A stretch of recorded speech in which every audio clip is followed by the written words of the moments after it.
చంద్రబాబు నాయుడు గారికి most practical solution ఇచ్చినాం మనం.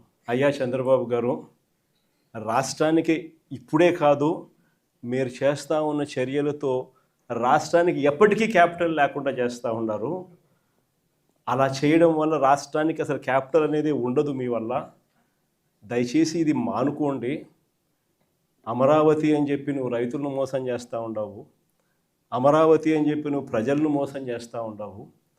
ఆ అమరావతిలో రోడ్లు వేయడానికే, కరెంట్ వేయడానికే, డ్రైనేజ్ వ్యవస్థ నెలకొల్పడానికే, నీళ్ళు ఇవ్వడానికే, ఇలాంటి బేసిక్ వసతులు కల్పించడం కోసమే నువ్వంతటి నువ్వే ఎకరాకు 2 కోట్లు ఖర్చు అవుతుంది అని చెప్పి నువ్వంతటి నువ్వే సెంట్రల్ గవర్నమెంట్కు డిపిఆర్లు ఇచ్చినావు, నువ్వంతకు నువ్వే బ్యాంకులకు డిపిఆర్లు ఇచ్చినావు. ఈ లెక్కన 50,000 ఎకరాలకే 1,00,000 కోట్లకే దిక్కు లేదనుకుంటే మరో 50,000 ఎకరాలని చెప్పి నువ్వు మళ్ళా వచ్చి మళ్ళా తీసుకుంటూ 1,00,000 ఎకరాల అమరావతి అని చెప్తూ ఆ 1,00,000 ఎకరాలకు 2,00,000 కోట్లు తేవాలి అని అంటే ఆ 2,00,000 కోట్లతో నువ్వు నిరంతరం రోడ్లు వేస్తూనే ఉంటావు, నువ్వు నిరంతరం కరెంట్ ఇచ్చే కార్యక్రమమే జరుగుతూ ఉంటుంది, నువ్వు నిరంతరం డ్రైనేజ్ పనులే చేస్తూ ఉంటావు, నువ్వు నిరంతరం నీళ్ళు ఇచ్చేదానికోసమే నువ్వు అవస్థ పడతా ఉంటే ఇక రాజధాని ఎప్పుడు వస్తుంది? ఎన్ని దశాబ్దాలు పడుతుంది? ఇప్పటికే 12 ఏళ్ళు అయిపోయింది 2014 నుంచి ఇప్పటికే దిక్కు దివానం లేదు.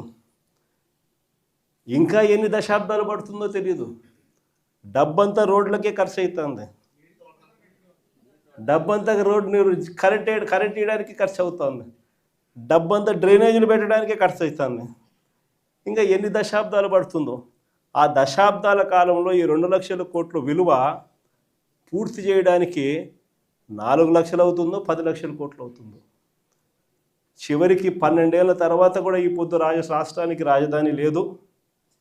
ఇంకా 20 ఏళ్ళ తర్వాత కూడా మన పరిస్థితి ఏమిటి అంటే అప్పుడు కూడా రాష్ట్రానికి రాజధాని కనిపించదయ్యా. అయ్యా చంద్రబాబు, ఇది మానుకో. ఆ 2 లక్షల కోట్లలో 10% పెడితే చాలు, 10% పెడితే చాలు. మేము ఇంతకుముందు మంచి ఆలోచన చెప్పినా నేను నీకు. ఇంతకుముందు ప్లాన్ ఏ కింద రాష్ట్రంలో అన్నిటికన్నా పెద్ద సిటీ విశాఖపట్నం, దాంట్లో పెడితే అసలు ఎటువంటి ఖర్చు అవసరం లేదు. కర్నూలులో న్యాయ రాజధాని కింద అప్పట్లో కర్నూలుకు మనం మాటిచ్చినాము, అది నెరవేరుస్తూ అక్కడ న్యాయ రాజధాని పెడుతూ ఇక్కడే అమరావతిలో లెజిస్లేటివ్ శాసన రాజధానిని కూడా తీసుకొస్తే బాగుంటుందయ్యా అని చెప్తే నానా యాగి చేసి రాజకీయాలు చేసి అది వద్దు అన్నారు. సరే పోనీ, అది వద్దు.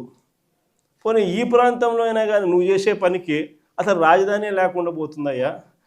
ఆ పని చేయకుండా కనీసం ఇక్కడైనా ఆలోచన చేయి. మచిలీపట్నంలో నువ్వు కాదయ్యా పోర్టు కట్టింది, మేము కట్టాం. మచిలీపట్నంలో పోర్టు మనం కట్టాం. మన హయాంలోనే మనం భూములు తీసుకుంటాం, మన హయాంలోనే మనము అనుమతులు తీసుకొచ్చినాం, మన హయాంలోనే మనం ఫైనాన్షియల్ క్లోజర్ చేసినాం, మన హయాంలోనే మనం బ్యాంకులతో నీట్గా టైఅప్ కూడా చేసి స్టార్ట్ చేసి 30-40% వర్కులు కూడా పూర్తి చేసినాం మన హయాంలోనే. ఆ పోర్టు అయిపోతుంది. మచిలీపట్నం నుంచి విజయవాడకు కేవలం 70 కిలోమీటర్లు, విజయవాడ నుంచి గుంటూరుకు మరో 40 కిలోమీటర్లు, మొత్తం ఈ 110 కిలోమీటర్లు హైవే ఉందయ్యా. విజయవాడలో ఇంటర్నేషనల్ ఎయిర్పోర్ట్ ఉంది, మచిలీపట్నంలో పోర్ట్ వస్తూ ఉంది. ఈ హైవేకి అటు ఇటుగా ఎక్కడ నువ్వు కట్టే ఆ బిల్డింగులు ఇక్కడ కడితే దీన్నే మచిలీపట్నంలో నుంచి మా, విజయవాడలో నుంచి విఐ, గుంటూరులో నుంచి గన్ను, మావిగన్ అని చెప్పి ఈ 110 కిలోమీటర్లు ఈ ఎకనామిక్ కారిడార్ కింద, క్యాపిటల్ కారిడార్ కింద డిక్లేర్ చేసి ఆ కట్టే బిల్డింగ్లు ఆడ కట్టుకోకుండా ఇక్కడ కట్టయ్యా. 2 లక్షల కోట్లలో నువ్వు పెట్టే అమౌంట్లో 10% ఇక్కడ పెడితే చాలయ్యా. ఆ రోడ్ల కనెక్టివిటీని కొంచెం ఇంప్రూవ్ చేస్తే చాలు, బ్రహ్మాండమైన రాజధాని ఇక్కడే తయారవుతుంది. డే 1 నుంచే రాజధాని వస్తుంది, ఒక గ్రోత్ ఇంజిన్ తయారవుతుంది. కనీసం 20 ఏళ్ళ తర్వాత అయినా మన పిల్లలు ఉద్యోగాల కోసం ఎక్కడికెక్కడికో పోవాల్సిన అవసరం లేకుండా మా మావిగంలోనే ఉద్యోగాలు దొరుకుతాయ్యా అని చిలకకి చెప్పినట్టు చెప్పినా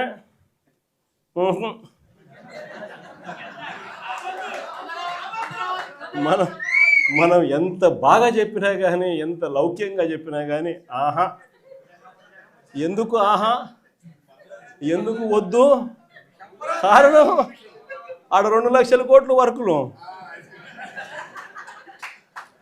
మొబిలైజేషన్ అడ్వాన్స్ 10%, అందులో 8% తీసుకోవడం. సో ఈ ఆదాయాలు అనేటివి ఉండవు కదా మావిగన్ అంటే. కాబట్టి వద్దు. దాంట్లో కాంట్రాక్టర్లు ఎవడు అంటే ఒకడు ఈనాడు వియంకుడు, ఇంకొకడు బలుసు శ్రీనివాసులు, ఇంకో బినామీ, అంతా ఇల్లే దోచుకోవడం, పంచుకోవడం, తినుకోవడం. అందుకని ఆహా, జగన్ ఏం చెప్పినా ఆహా.